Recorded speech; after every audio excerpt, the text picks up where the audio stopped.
Lizzie Yayo, forever keeping it a bando with 416 and the city in cooperation with Hype Magazine. And on today, we have the most popping event planner manager in the building. And I'm going to let him introduce himself. I go by the name of Jay Cooper. Everybody know me as One Saturdays from Instagram. That's One Saturdays, the number one, SATURDAYS. I'm like the assistant of the assistant. Most people know me from Boosted Badass. I'm known for doing the craziest events for them, pool parties from Boosted Bash to the pool parties to different kind of events in the city. Um, but I'm his road manager and his assistant, so I'm two people at one time. Ooh, I know that has to be a lot of work on you. How do you juggle doing all of that? It's a challenge, but I keep God first and try to figure it out. I just go day by day and figure the challenges out because it is a challenge to do both jobs. Most definitely. Now, how did you initially get involved in like promotion, doing events? Um, I was doing events back home from Birmingham, Alabama. I was a promoter, so the crazy thing about my story, I am an openly gay black male in this industry. So I was hated on a lot because I'm gay. So a lot of promoters went against me, but guess what? I still won. I still secured the bag. When I did it, I remember one time I did an event in my hometown. There was five promoters going against me for my one little event. And I never forget that night that a lot of celebrities just popped out for free for me, for my support. So you just remember, never give up because you never know where you'll end up at. That's a fact.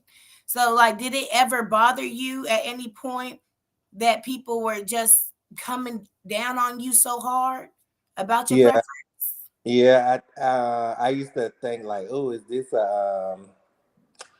I used to think like, damn, is this the devil on me? Or I used to think people hate me that much for being who I am. But I had some good friends that used to be in my corner. They was like, don't worry about what nobody say about you. Just do what you got to do to win. And once I realized that people are gonna mess with me or don't mess with me, because at the end of the day, people gonna talk about you, the good or the bad. So once I got that in my brain and I didn't care, I just superb. Yes, yes. So, who are some of the people that you've worked with? Boosie, of course, Sukiana, Webby. I did some stuff for Miguel, R. Kelly. I done did a lot of stuff for different mayors. I did stuff for the governor, universities, HBCUs, BET, VH1. The list goes on and on. Yes, one of the things that I noticed that you did an event planning for the Super Bowl. Oh yeah. How did that So come? that was kind of crazy. So I applied for a job, and when I got to the interview, I really didn't even have to interview. The lady knew me from Boosie Instagram, seeing all the stuff I did for Boosie, and it just went from there. It was crazy.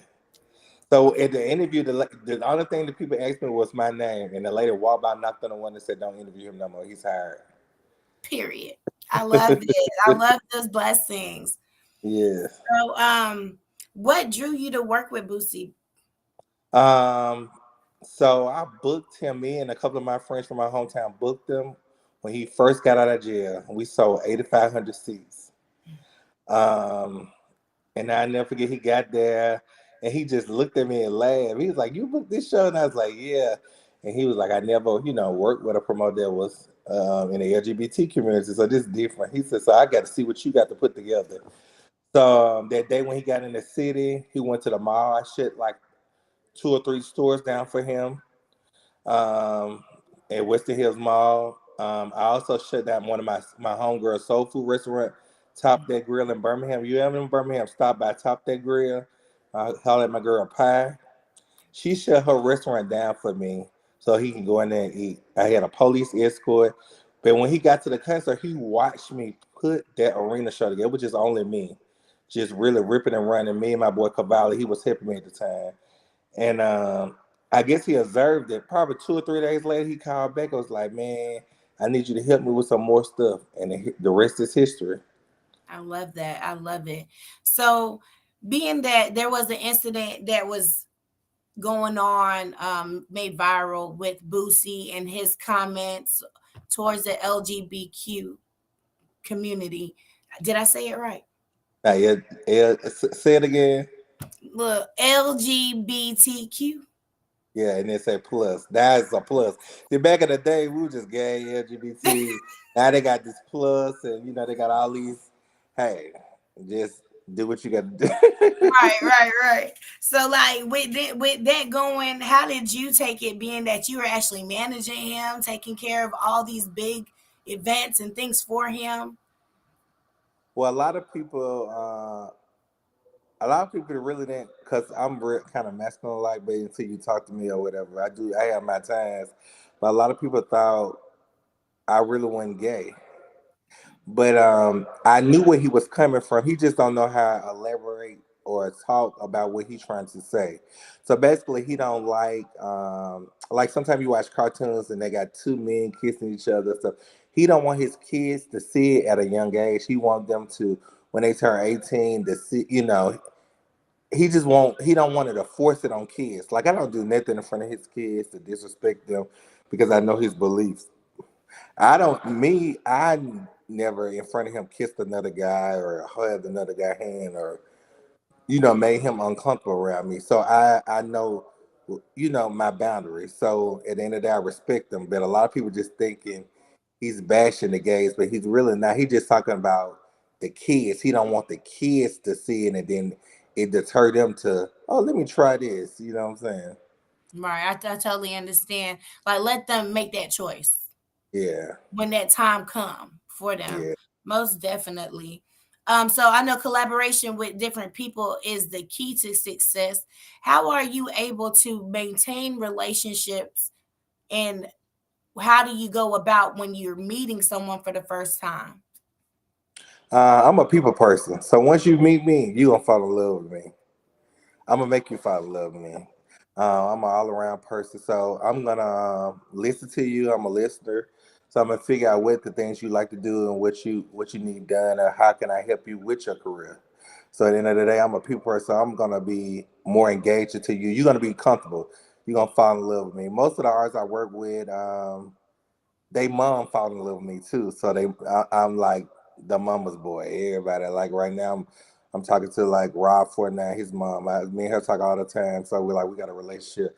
I have a relationship more with her than her son, which is crazy. But I get that. I help him too as well. You know what I'm saying? Right. That's right. So, when you're collaborating with these artists, or you wanting to manage them, how do you choose who you want to manage? Well, I don't choose. They choose me. Okay. They Has it ever? watch the work I do for Booster. So when they see it, and he always talk about me, and when he goes to interviews and he tell people about me, and they like, well, let me meet this guy. Mhm. So when you do your events, sometimes do you be having like artists they perform and stuff like that? Yeah, and then I help a lot of independent artists as well. Like, I bring them in, teach them how to travel and network and stuff like that. So, and most of the mainstream artists I deal with when I do their events, I ask them, can I bring independent so they can so they can see what their goal is to be in life, to get let them taste the dream, so they be like, okay, now I know I got to work harder to get in this position. Right. And what are some of the things as far as them working harder require? Moving around networking. A lot of independent artists don't know it costs to be artists. It costs to move around and travel. A lot of them just stay at home, post on Facebook, Instagram. It's more to that. A lot of them have to have all their friends with them. You don't have to do that. You just got to move around, network. You never know who you're gonna meet. Look, because you got to, at the end of the day, look at me. I came from a small city, Birmingham, Alabama, and look where I'm at now. And I'm still not done chasing my dreams. So, So what is your dream? I want to be bigger than life. Like, does that mean like um being an actor, becoming an actor, doing your own movies? Yeah, and the crazy thing, me and Booster just got done talking about a movie, and me and my friend Night, like we partners, and I was just telling her we need to write a scary movie. I like scary movies, so I want to write my own scary movie. So we just got done talking about it. I said, let's try it. You Yeah. never know what's gonna happen. Well, I know that's gonna be exciting. I know I love scary movies, so I'm gonna have my ears and eyes. I'm gonna be probably messaging you. Hey, did you get started on the movie yet? Yeah, yeah, because I want to try something different. Yeah, that's dope. I would love to see it. So individuals that is inspiring to become event promoters, because some people they just do events, they run around, trying to make the best of things. But obviously, you made it to become very well known internationally and nationally. What what is the jewels to that to becoming a great event promoter? Be a people person. I started off because I used to like to go to the club and party. And once I realized I could make some money off of it, shit, that was my best friend. I'll go to the club, drink for free, eat for free, and throw the boy to make some money. So listen. But the one thing about it is I learned I had to be a people person. A lot of these guys that are party promoters, they sleeping with all the customers. I ain't have time to do all that.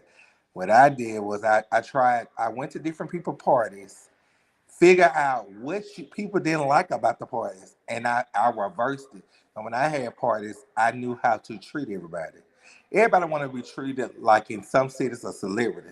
So if you treat everybody like a celebrity, they're gonna tell more people about your events. Cause like when you go to this event, he gonna treat you like gold.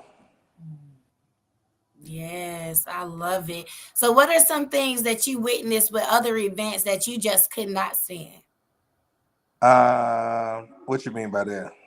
Like, okay, their bathroom or the Oh yeah, music. I just went to an event. It was about 4,000 people there, and they only had three porta potties and two stalls in each bathroom. I hate that. You gotta, if you know you planning a big event, you don't know how many people coming out or what. Sometimes you gotta spend that money to make everybody come. So next year when that event, this annual event come around, you want them to say, well, one thing about that food has so many bathrooms out there, you could just pick one. You Right, just want to make everybody comfortable. Anything like with food. Nowadays, you got a vegan, so you got to have vegan food trucks. You got people that just like chicken wing. You got to have chicken wing food truck. You like people that like carnivore food. You got to have everything that you think somebody's gonna want. So when they come back to your event, they gonna say one thing about he knew how to cater this event. yes. So, okay, pool parties. I heard that you had the Chris Brown pool party. Oh So, yeah. how do you go about doing a pool party regard to like a building? So well, my non pool party is the Boosie, the topless pool party. Okay, So yes. So I didn't did his. I have done several other celebrity pool parties, but usually we use their houses or we'll rent a venue spot. They use their house, it's easy. So now you just have to rent shuttles, having the police and security and stuff like that. So you just got to, and the first thing with anybody at event is safety. I'm big on safety. I make sure I have enough police. I'm make sure I have enough security. Everybody's getting searched no matter what. Who, if you were the entourage, safety is my first thing at the end of the day. A lot of people I go to events, I see people with guns and all kind of stuff. That means they don't care about. I care about people alive because I want you to come back and say one thing. He had 1,000 some people there, but I wasn't scared. Right. That's yeah, because it's important. A lot of people they don't want to go out because it's gonna be all these people, somebody's gonna get shot, and that deters them Mhm. from wanting to go out. So that's very important, safety. All right. So I'm gonna go ahead and input a commercial break. So you guys stay tuned and make sure you got your pens and papers because you might need this information here.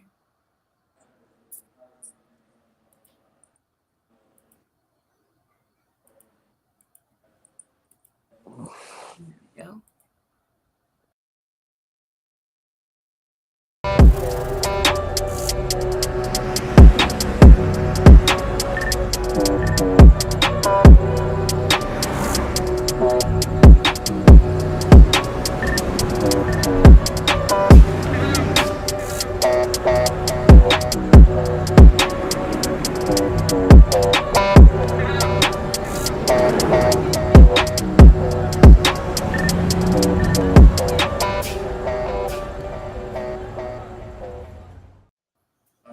Welcome back. Welcome back. So, we are talking about your parties. Now, there is a party that you had that went viral. I heard of some topping off and stuff like that. Did you expect for it to get big like that or even known at all?